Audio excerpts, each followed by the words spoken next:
The Today in Manufacturing podcast offers a powerful and unique perspective on the biggest stories impacting U.S. manufacturers.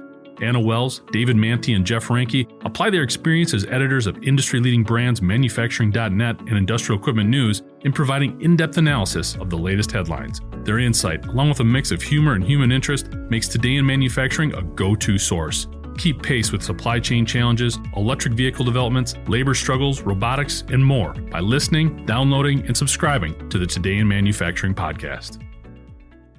Getting your hands on Tesla's Cybertruck is going to be difficult for the foreseeable future, but soon you may be able to pick up a Cybertruck-inspired gym hammer. Electrek this week found a trademark application from Tesla for a Cyber Hammer.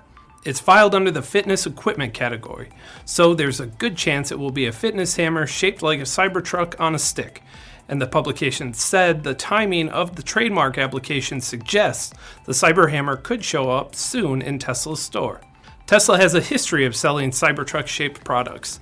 The automaker 2 years ago launched a $50 whistle modeled after the electric truck, and it sold out in only a few hours. But for the Cybertruck, a special sledgehammer almost makes too much sense.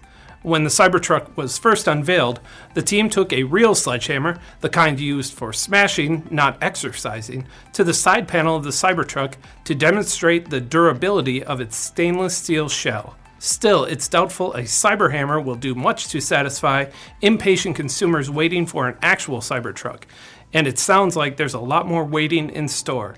Late last year, Tesla CEO Elon Musk explained to investors that the Cybertruck's unique design presents enormous challenges in terms of scaling production. He said, quote, "We dug our own graves with the Cybertruck." Tesla said it expects production to ramp up to approximately 250,000 Cybertrucks per year. But Musk warned that his company likely won't be able to reach those production numbers until 2025 at the earliest. If you're stuck on the wait list, maybe you'll at least be able to take out your frustrations with a Cyberhammer. I'm Ben Munson, and this is Manufacturing Now.